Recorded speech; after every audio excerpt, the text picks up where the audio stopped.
Olá! No último mês do ano, a Assembleia continuou funcionando plenamente, com votações, reuniões e outras atividades parlamentares. Uma dessas votações foi o da reforma da Previdência, proposta pelo governo do Estado. Alterou regras na Constituição Estadual sobre o tema.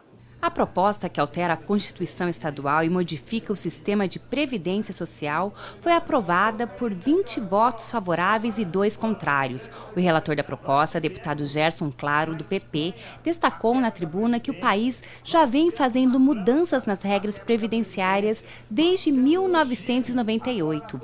Ele explicou que a reforma da Previdência é um ato de responsabilidade para o equilíbrio financeiro do Estado. Também pontuou que foram aplicados critérios diferenciados para as categorias do funcionalismo público. Eu costumo dizer o seguinte, o Estado, não governos, porque governos passam, o Estado ele tem uma responsabilidade de buscar o equilíbrio em algumas coisas. Se o Estado, naquele momento, escolheu algumas profissões, algumas categorias, para ter um tratamento diferenciado e pôs isso na lei, o Estado está buscando, com equilíbrio, garantir essas aposentadorias diferenciadas e é uma decisão de Estado. Então, não é que o juiz é diferente, o professor é diferente, o policial civil é diferente. Era antes e ficou depois. O que acontece? Existe um marco nessa história, que é a Emenda Constitucional número 41 de 2003. Dali para cá já tem uma série de diferenciações, já agora existe a possibilidade de previdência complementar e tem o tratamento diferente, sim, nós não podemos negar, mas quem trata diferente é a Constituição, porque é diferente.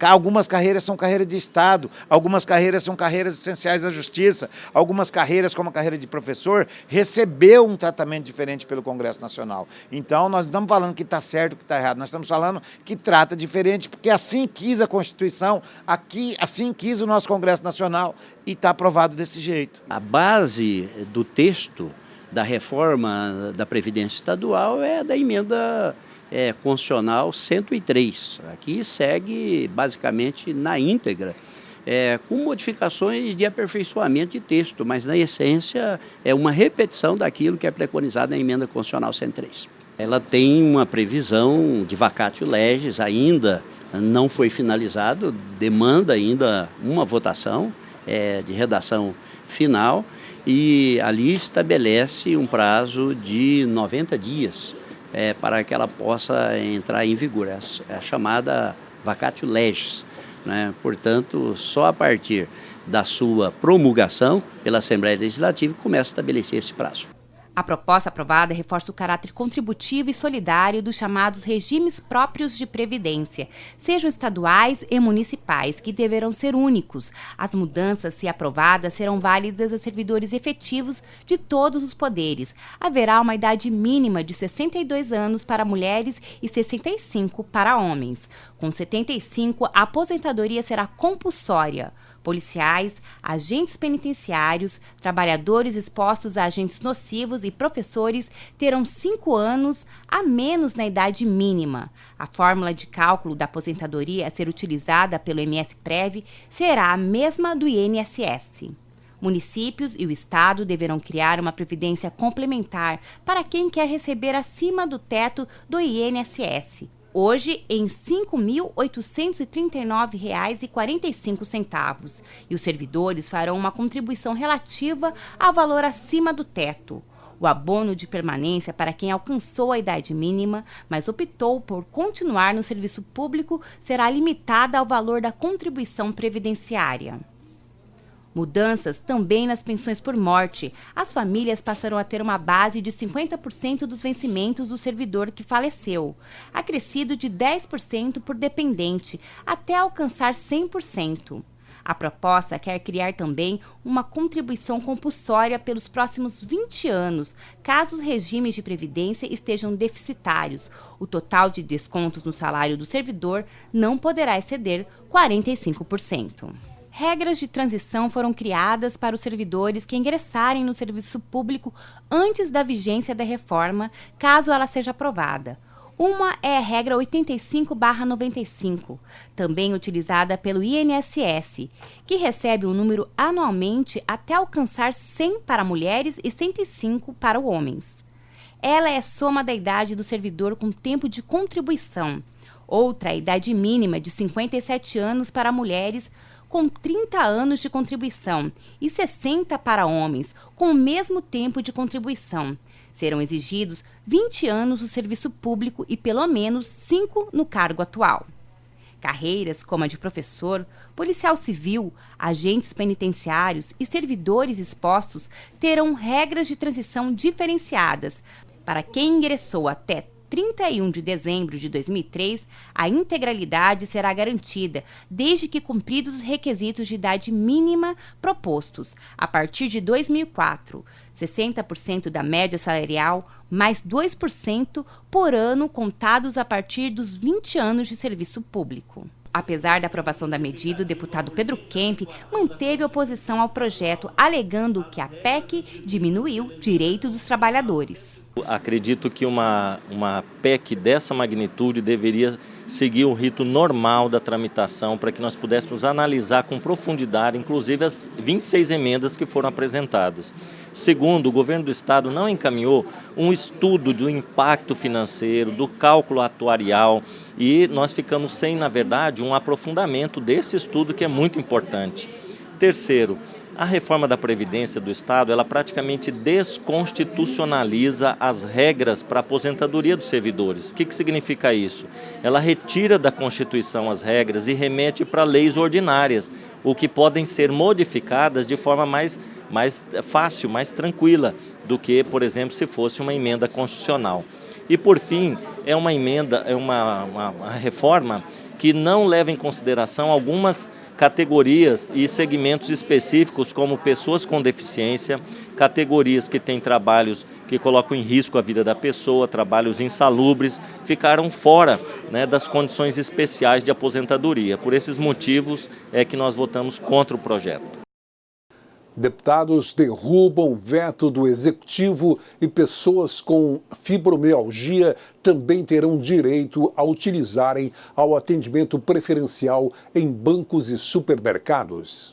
9 projetos foram analisados na ordem do dia, sendo 8 aprovados. Dentre eles, um veto do Poder Executivo foi derrubado pelos parlamentares, para garantir a pessoas com fibromialgia o atendimento prioritário em estabelecimentos comerciais e de serviços. Já existe uma lei que garante essa prioridade no atendimento para pessoas com deficiência, pessoas idosas, mulheres grávidas, né?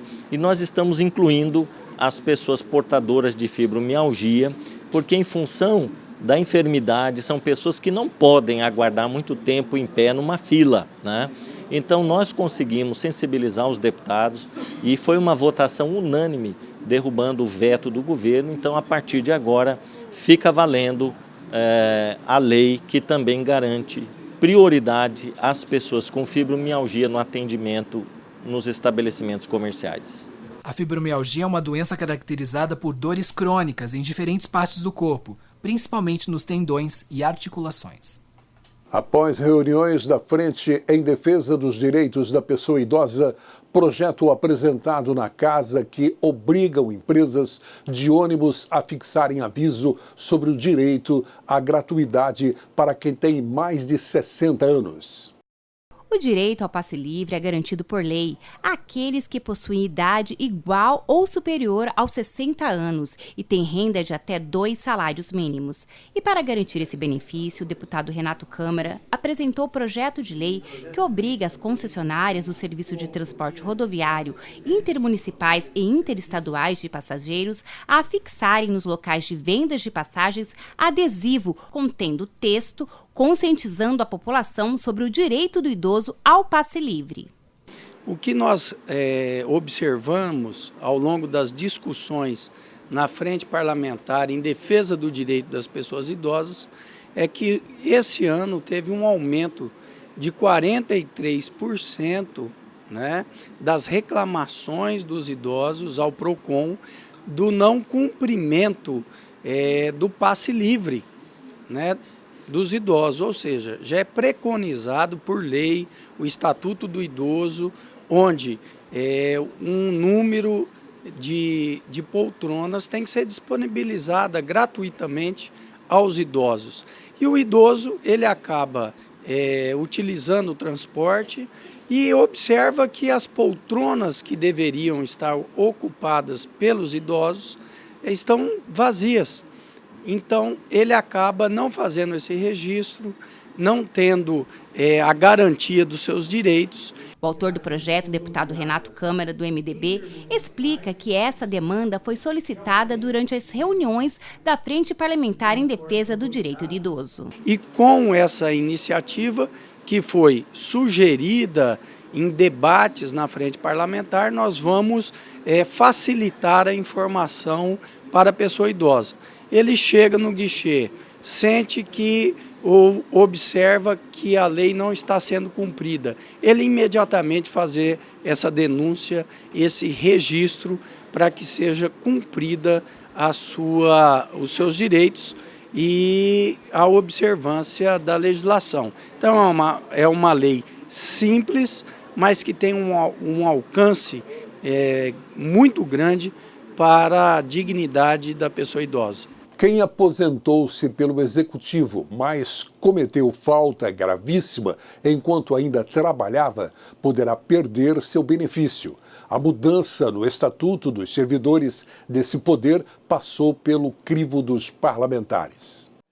Foi aprovado o projeto de lei de autoria do Executivo, que altera a redação da Lei 1102 de 1990 e acrescenta a pena disciplinar de cassação de aposentadoria ao Estatuto dos Funcionários Civis do Poder Executivo, das autarquias e das fundações públicas. O projeto ele autoriza ao governador delegar essa responsabilidade ao secretário de Estado e o próprio ouvidor-geral do Estado. Essa prerrogativa hoje na lei, ela pertence exclusivamente ao governador. E ela continua sendo do governador. Mas o projeto autoriza que o governador delegue essa atribuição ao secretário de Estado. O líder do governo, o deputado Barbosinha, explica que a medida é necessária para que o Estado possa, de forma adequada, punir administrativamente o servidor que pratica ilícitos durante suas atividades. Vamos imaginar aqui que um determinado servidor, ele se aposentou e durante o período em que ele estava trabalhando, ele praticou algum crime que venha a resultar em condenação. E essa condenação implique na perda da função pública. Então, o projeto de lei autoriza que o governador delegue ao secretário de Estado ele próprio promover a cassação desta aposentadoria, desses fatos. Basicamente, o projeto ele trata desses assuntos. Em dezembro, a CPI da Energisa fez suas primeiras reuniões de análise de documentos e indicou quem serão os primeiros a prestarem depoimentos. Na primeira reunião da Comissão Parlamentar de Inquérito, que investiga o aumento nas contas de energia elétrica dos consumidores sumatogrossenses pela concessionária Energisa, os deputados integrantes da comissão decidiram que os próximos encontros serão reservados. A sugestão foi apresentada pelo deputado João Henrique, membro do grupo. O artigo 61 do regimento interno dessa casa prevê a possibilidade de preservação do conteúdo investigatório. Então, se nós estamos partindo para uma investigação onde estamos usando os poderes emprestados aí do Ministério Público, da Polícia, eu nunca vi nenhuma deliberação que ocorra com a participação do público em geral, incluindo as partes. Então, pelo menos nessa etapa, os membros da CPI, com a concordância de todos que participaram até o momento, entenderam a importância de preservar e de estabelecer o caráter reservado dos trabalhos dos assessores, peritos e demais pessoas para que nós possamos avançar. Também preservando aqui o conteúdo daquilo que for investigado sobre a empresa. Então, nós estamos reforçando a idoneidade da empresa para poder avançar onde tiver que realmente avançar. Então, eu considero que foi o primeiro avanço da CPI, já consegui imprimir essa marca. Nós fizemos a CPI e é para avançar e encontrar fundamentos que consiga trazer benefícios para a população. Nos próximos dias, a CPI da Energisa vai convocar representantes da OAB, Ministério Público e Defensoria Pública para darem suporte nas investigações. A comissão contará ainda com o apoio do PROCON, no que consiste as denúncias de possíveis irregularidades cometidas pela concessionária e também com a participação das universidades Federal e Estadual de Mato Grosso do Sul, que indicarão profissionais de engenharia elétrica, economia e contabilidade nessa força-tarefa. Nós pedimos ajuda dos órgãos estaduais,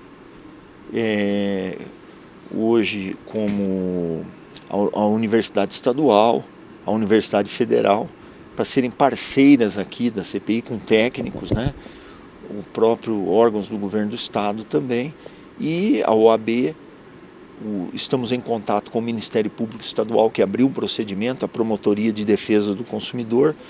Eu, além de presidente da CPI de Energisa, eu sou presidente da Comissão de Defesa do Consumidor, então já tinha uma interação com a Promotoria de Defesa do Consumidor.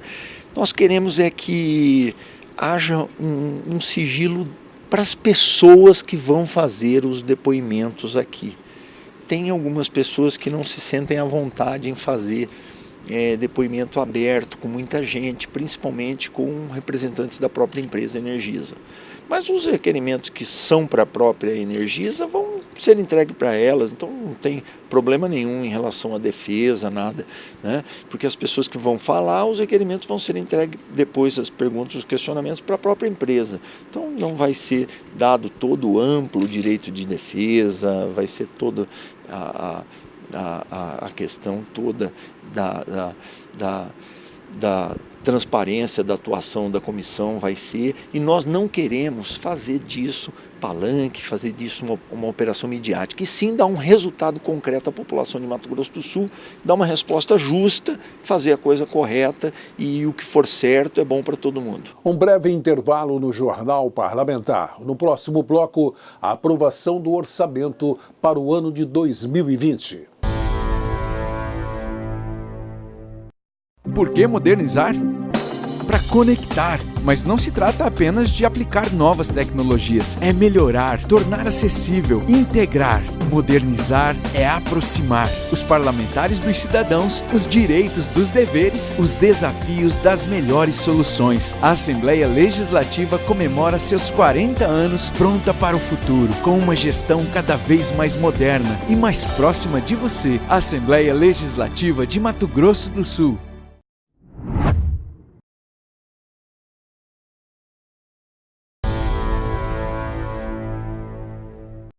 Com previsão de arrecadar 15,8 bilhões de reais em 2020, o orçamento para 2020 é aprovado pela Casa de Leis. Na ordem do dia, os deputados aprovaram um projeto de lei que estima a receita e fixa a despesa do Estado para o próximo ano. O valor representa 15,8 bilhões, um aumento de 5% em relação a 2019. É melhor você ter um orçamento que ele seja real do que um orçamento de ficção. É melhor eu ter prever 5% e acontecer 10%, do que eu prever 10, 15 e acontecer 5, porque eu vou ter déficit orçamentário no final do ano. Eu posso empenhar mais despesa do que receita. Então eu penso que cautela em aspecto orçamentário é igual canja de galinha. Preciso de tê-las, né? Preciso de ter cautela em relação a isso. Então eu penso que o Mato Grosso do Sul, a maioria dos estados estão repetindo o orçamento e alguns inclusive diminuindo os respectivos orçamentos. Aqui nós temos crescimento. O orçamento fiscal foi fixado em 11,9 bilhões e para a Seguridade Social 3,8 bilhões.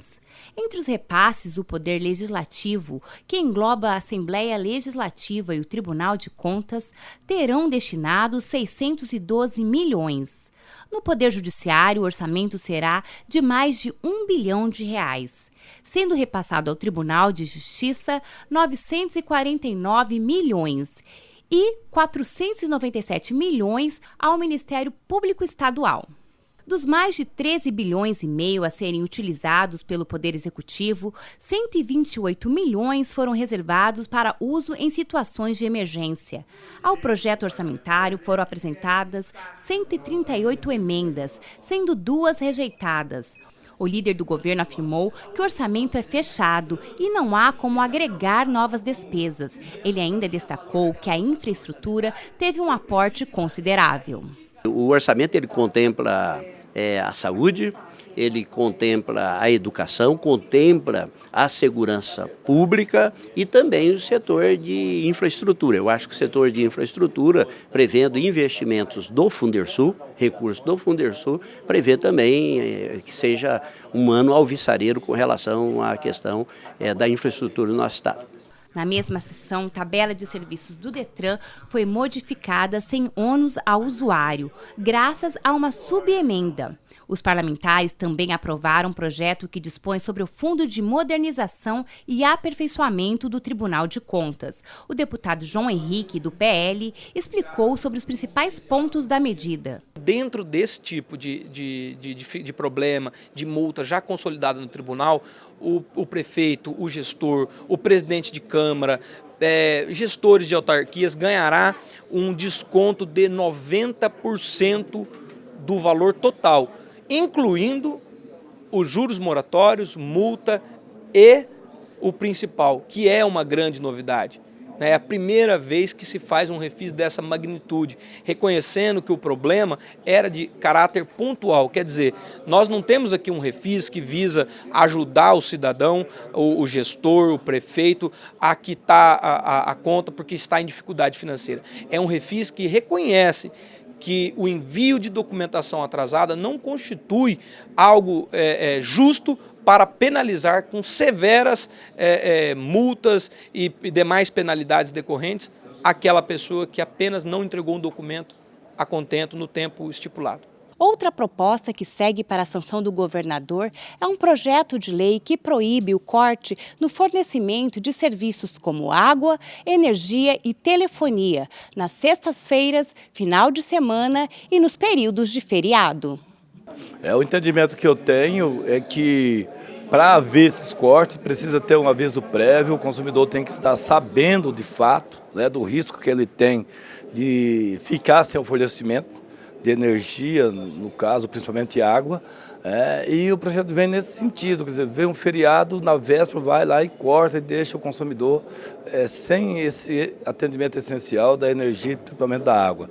Aí você tem lá um ente querido, pessoa acamada, que precisa desse fornecimento, que não é possível viver ou passar esse período de final de semana no feriado sem esse fornecimento, e você tem esse serviço suspenso. Então o projeto vem para proteger o consumidor, fazer com que o PROCON possa ter maior autonomia de atuação, de fiscalização.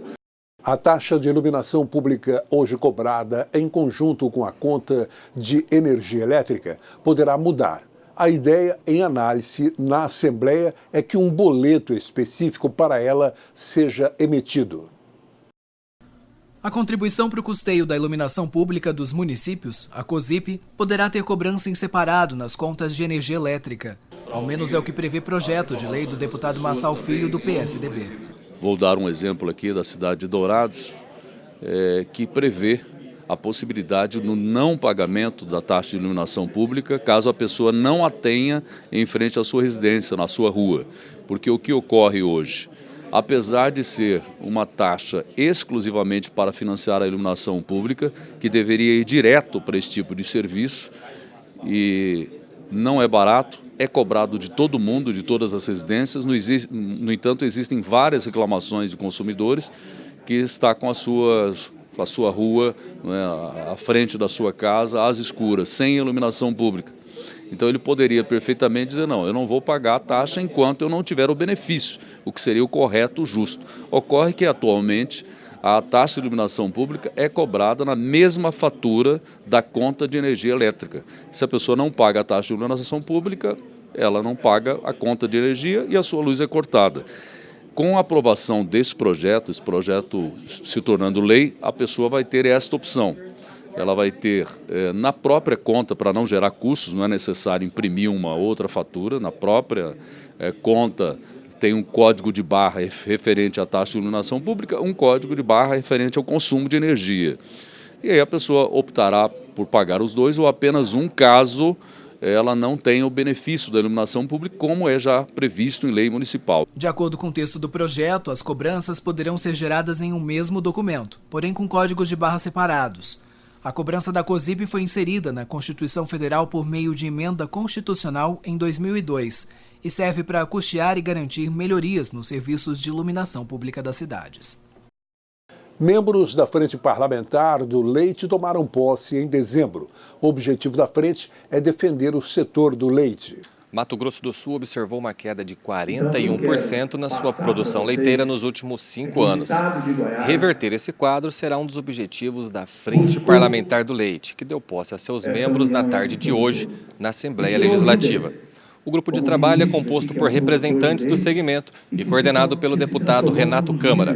Nós estamos já recolhendo várias demandas, né, onde nós estamos já planejando o ano que vem.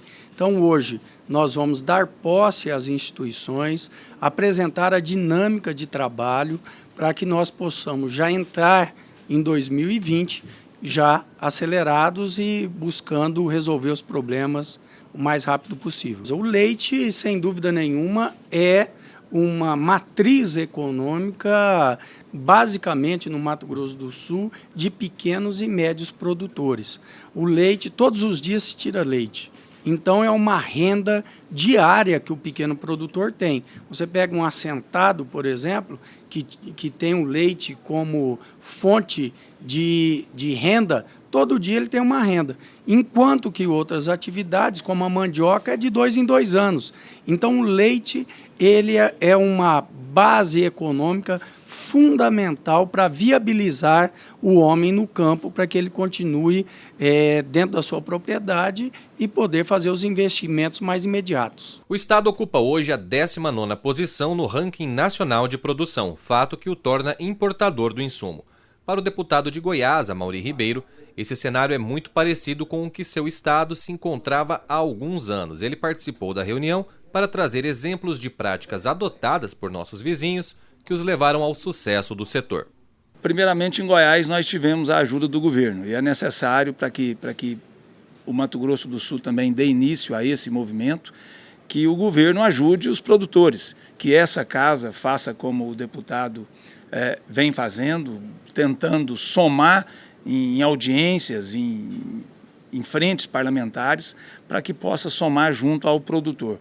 Goiás saiu na frente quando o governador do estado abraçou essa luta do produtor e, juntamente com centenas de produtores, anunciou que iria cortar os incentivos fiscais de laticínios que compram leite importado dentro do estado.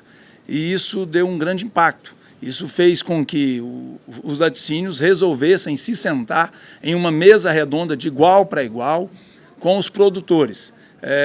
E vamos deixar claro, o produtor de leite na cadeia onde sobrevive, que é o produtor de leite, laticínio, o comércio varejista e consumidor, está na ponta como a parte mais importante e hoje, infelizmente, é a parte mais prejudicada pelo preço. Quem coloca o preço no nosso produto é quem compra, são os laticínios, e isso é inaceitável. Quem também prestigiou o evento foi Marcelo Henke, que preside o Núcleo Sul-Mato-Grossense de Criadores de Girolando. Ele indicou quais as principais ações que o poder público deve priorizar no fomento dessa produção. Trabalhar temas como a integração da qualidade, fazendo com que essa qualidade do produto interaja de forma efetiva com a indústria, questões fiscais, tributárias, uma universização, ou seja, uma padronização dos tributos, nos colocando em pé de igualdade com outros estados, transformando a indústria local numa indústria mais competitiva, que vai empregar mais, vai reter mais tributo do que na realidade. Nós perdemos uma enormidade de volume de leite e, com isso, nós perdemos mercado. Pelos 50 anos do reconhecimento da profissão, o Conselho de Engenharia e Agronomia homenageia profissionais sul-mato-grossenses.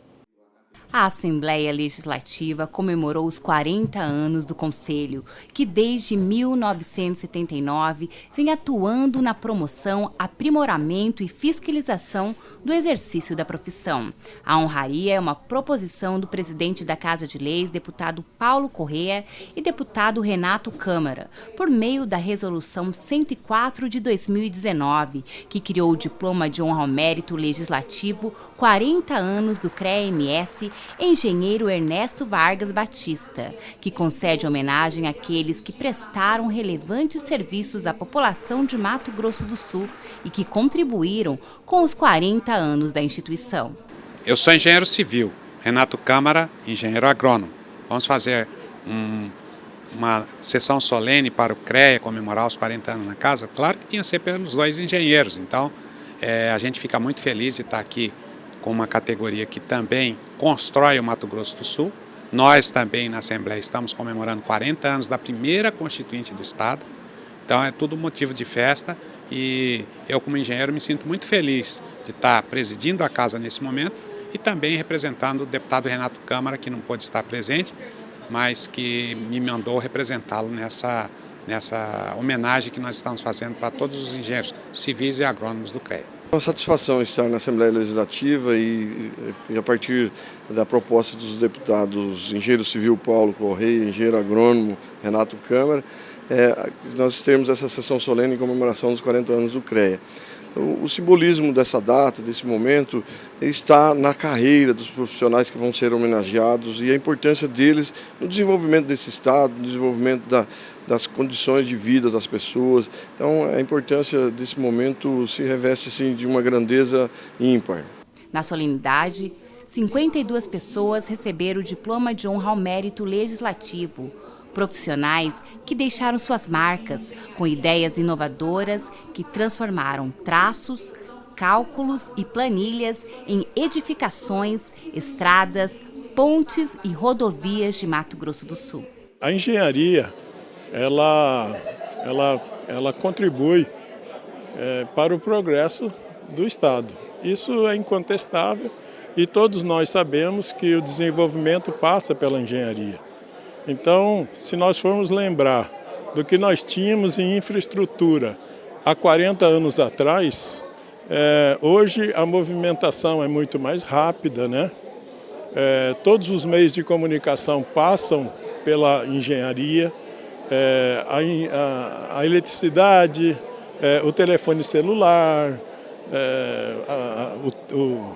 enfim, nós temos o saneamento, né?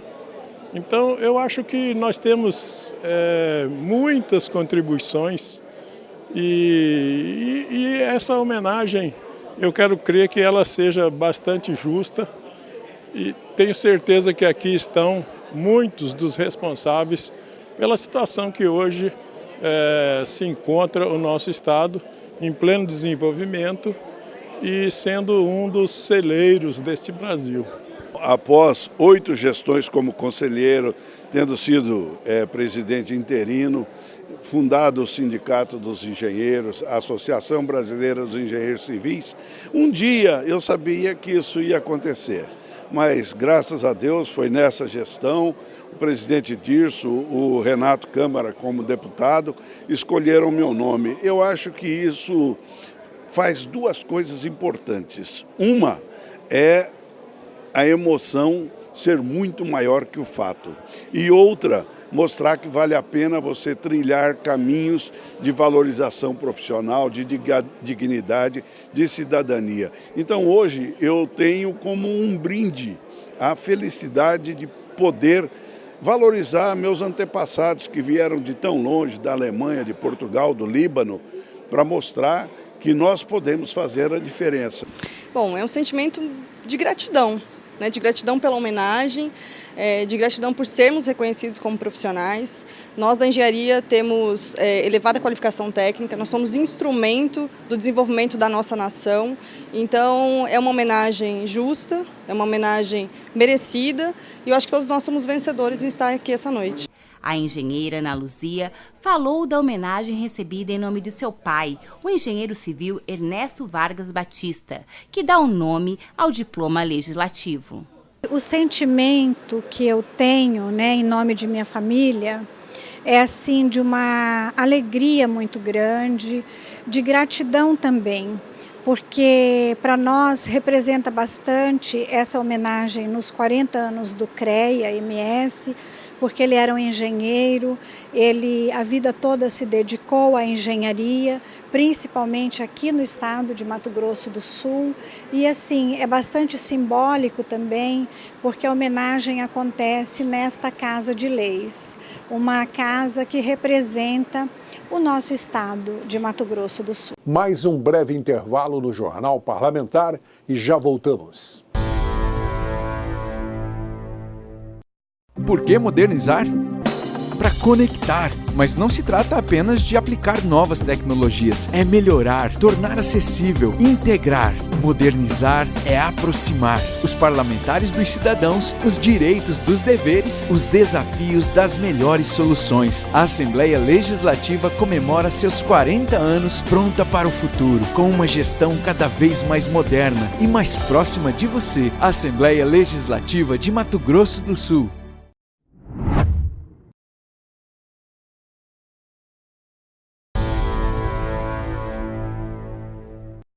Mudanças no Código de Organização Judiciária alteram regras para remoção e no pagamento de adicional a magistrados. 7 projetos foram aprovados pelos deputados durante a ordem do dia, sendo 2 em segunda discussão e votação.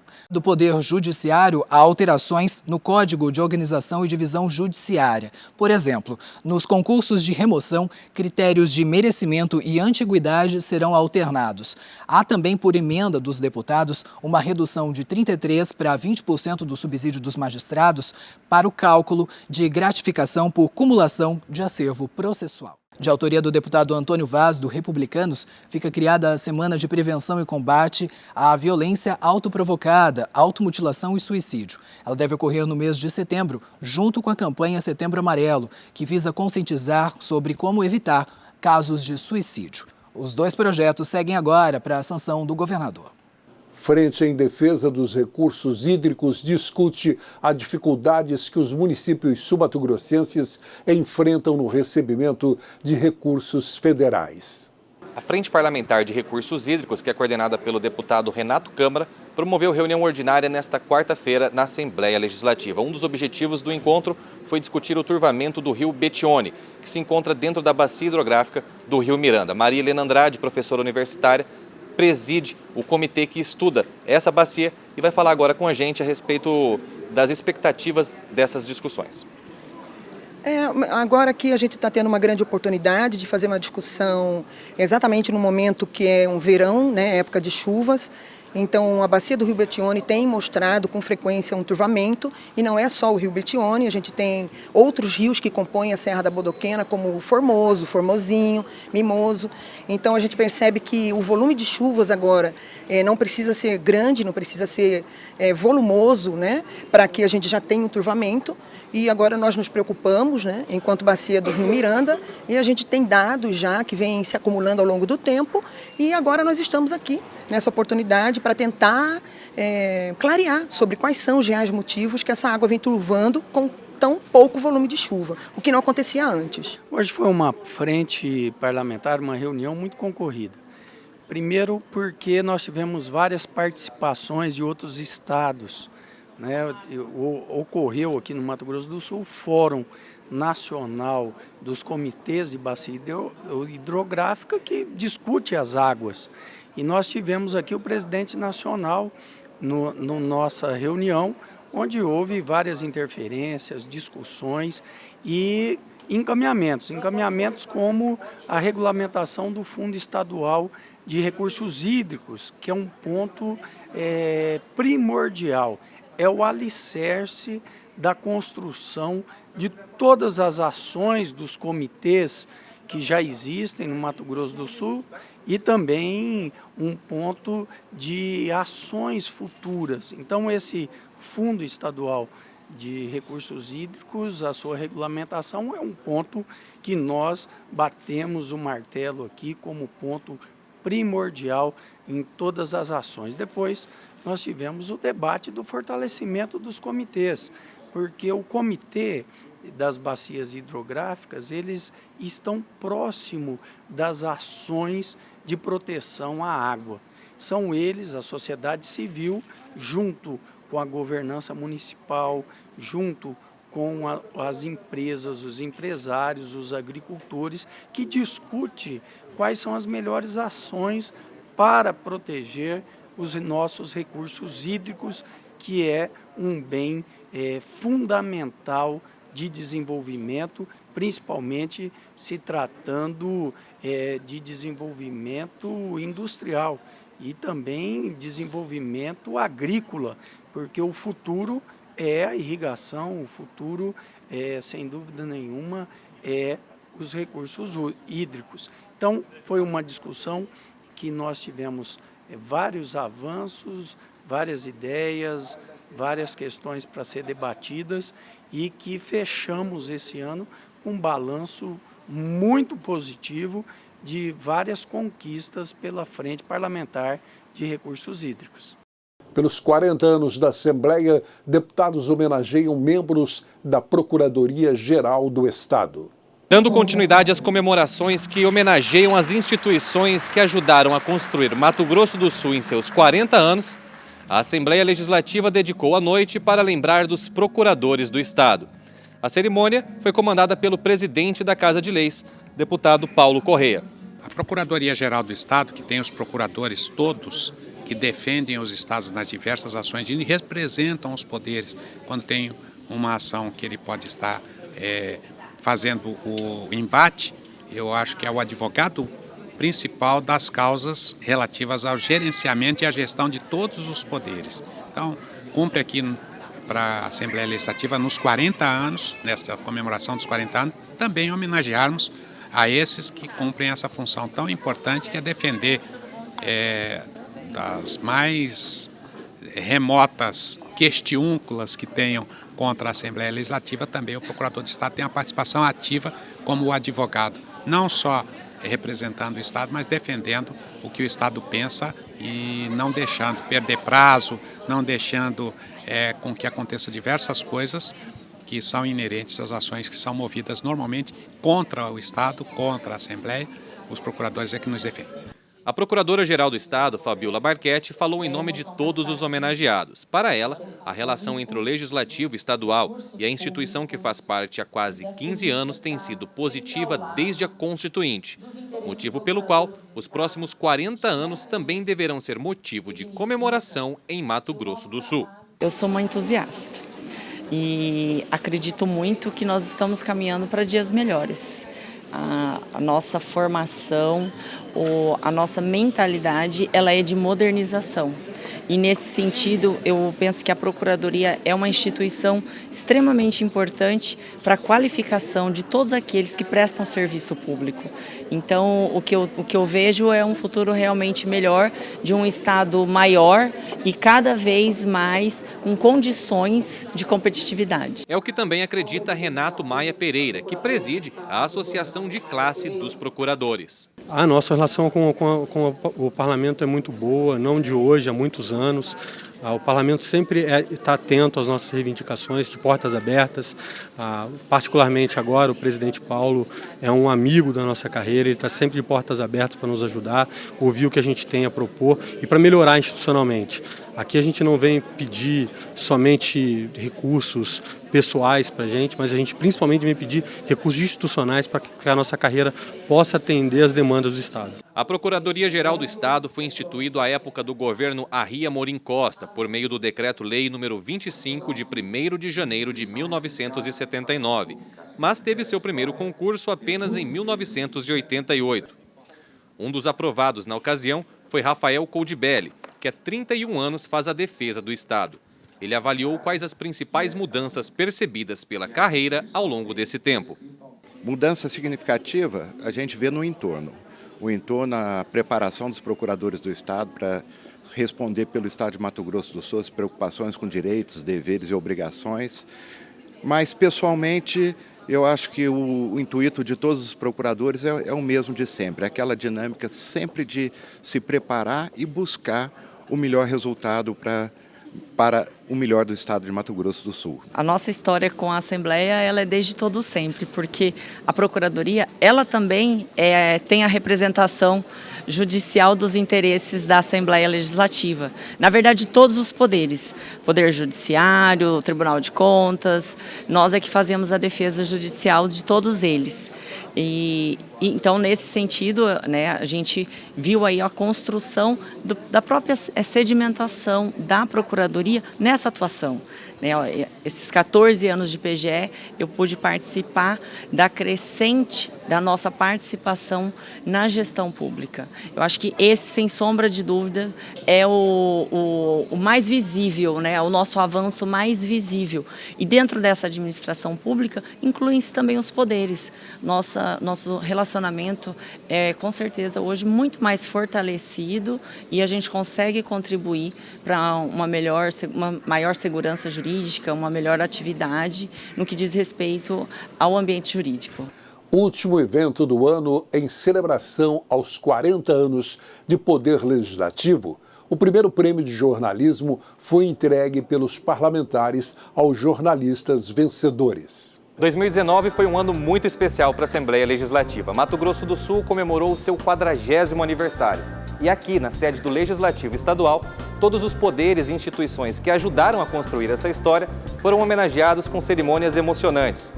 E agora, para coroar esse calendário de festividades, a Casa de Leis decidiu pela primeira vez premiar aqueles que todos os dias divulgam o trabalho realizado pelos parlamentares. A 11ª legislatura está inovando, né? E me deram a honra de presidir essa casa e foi um consenso. Os 24 deputados instituíram um prêmio pela primeira vez em que a gente valoriza o jornalista que passa para a população exatamente o trabalho bem feito que é feito aqui na Assembleia Legislativa. Então, eu acho que merece com que esse prêmio continue e a gente vai continuar. E eu entendo que esse é um primeiro de muitos. E a gente valoriza o trabalho do bom jornalismo, do jornalismo que efetivamente leva a mensagem boa para a população. Aos poucos, o Palácio Guaicurus foi ficando lotado e a expectativa para conhecer os vencedores da noite só aumentava. O gerente de TV e rádio da Casa de Leis, Maurício Picarelli, foi um dos idealizadores do prêmio. Ele falou sobre todas as etapas de desenvolvimento desse evento inédito. Idealizamos desde fevereiro desse ano o calendário de comemorações dos 40 anos da Assembleia Legislativa. Durante todo esse período, praticamente todas as semanas, tivemos homenagens a todos aqueles que construíram a história do Mato Grosso do Sul através das instituições do Legislativo, Executivo e também do Judiciário. Agora terminamos nesta etapa que eu considero uma das mais importantes e gratificantes. Durante todos esses anos, os 40 anos, a imprensa sempre esteve presente nessa Casa de Leis, registrando os momentos, registrando os grandes acontecimentos, os grandes debates, e que nunca foi homenageado através de um prêmio desta envergadura. Foi instituído esse ano, pela mesa diretora, o Prêmio Jornalismo da Assembleia Legislativa. Nós tivemos aí inscrições em mais ou menos 39, é o primeiro, com grandes jornalistas de rádio, jornal impresso, televisão, e web jornalismo, fotografia, e que todos participaram de uma maneira assim muito competente, muito profissional. A comissão julgadora teve muito trabalho em dar as notas, foram notas técnicas, bem avaliadas, e que hoje vai culminar com a premiação desses profissionais. Quem também falou sobre o desafio de eleger os melhores trabalhos foi um dos jurados do concurso, o professor de jornalismo Gerson Luiz Martins. Para ele, a comunicação social do nosso estado deve se desenvolver ainda mais com a sua valorização por parte dos poderes públicos. Nós temos inúmeros prêmios de jornalismo, né, no estado, né, e cada um focado na sua área de interesse. Eu considero, nesse aspecto, e comparado a esses outros prêmios, o prêmio da Assembleia imprescindível e muito importante. Por quê? Porque é um prêmio que vai voltar a sua atenção para o desenvolvimento do estado, para as peculiaridades do estado. Então não é um prêmio que vai premiar, né, enfim, a escolher uma matéria que diz respeito à agricultura ou empreendedorismo, como no caso da FamaSul e do Sebrae. Não, o prêmio da Assembleia vai escolher aquela matéria que tiver melhor, traduz o desenvolvimento, a realidade de Mato Grosso do Sul. Então eu acho importantíssimo esse prêmio e a continuidade dele nos próximos anos. Isso tudo contribui para o desenvolvimento do jornalismo no estado. Agora, o que é importante nesse aspecto para o desenvolvimento do jornalismo? É importante que os profissionais que saem das universidades e isso é fato, né? Os profissionais que estão hoje no mercado profissional saem das universidades, eles continuem a sua busca de qualificação. É importantíssimo que se sejam qualificados. Contar a história dos 40 anos da Constituição de Mato Grosso do Sul não parece tão simples. Por isso, a comissão organizadora do evento decidiu que as 5 áreas mais presentes do jornalismo do estado pudessem concorrer. Dentre os mais de 30 trabalhos apresentados, estavam profissionais de mídias impressas, online, da rádio, TV e fotografia, que tiveram de escolher um assunto que se relacionasse com o tema do prêmio. Essa foi a estratégia utilizada por Fabiano Arruda, ganhador do primeiro lugar na categoria Telejornalismo. Foi uma oportunidade de fazer um passeio na história da Assembleia Legislativa e tentar traduzir na reportagem os projetos que foram aprovados ao longo dessas 4 décadas e que fazem diferença na vida das pessoas até hoje. Foi o nosso grande desafio e eu acho que a gente conseguiu. Alguns dizem que a Constituição é um documento político vivo, que tem a capacidade de se renovar ao mesmo passo da história. Dessa forma, entre todos os trabalhos inscritos, o que não faltou foi diversidade de matérias. Teve quem falou sobre o passado, como Rony Cruz, vencedor da categoria Radiojornalismo, e quem falou sobre assuntos que só agora começam a ser discutidos pela sociedade, como Ana Paula Cardoso, que abordou a acessibilidade no Legislativo. Vai entender um pouco mais sobre como foi forjada a Carta de Mato Grosso do Sul, né, a Constituição Estadual, e entender em que contexto isso se deu, né? Um contexto no início muito conturbado, que foi o período do regime militar, e logo em seguida veio a primeira, a segunda, e na sequência os trabalhos começaram a, digamos, se desenvolver de fato, né? Porque aí veio a redemocratização. Então vai entender desde esse período até a atualidade, tendo um panorama da visão de personagens importantes, tanto para dentro aqui da Assembleia Legislativa, quanto personagens que fizeram parte aí da história. A gente começou lembrando um pouquinho do que foi o passado da Assembleia e o que isso levou para que a Assembleia hoje seja atualizada, né? Tanto na questão da acessibilidade física quanto da inclusão social e digital, porque você ter acesso a libras na televisão é algo extremamente emocionante, sabe? Deixa a gente não só como pessoa com deficiência feliz, mas você vê como a sociedade precisa parar e pensar. E a Assembleia já tão no presente, já se projetando para o futuro dessa forma, é uma maneira muito peculiar e muito importante para o nosso Estado.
Fica por aqui esta edição do Jornal Parlamentar. Estas reportagens podem ser conferidas no YouTube da Assembleia Legislativa de Mato Grosso do Sul, com acesso disponível por meio do QR Code que aparece agora em sua tela.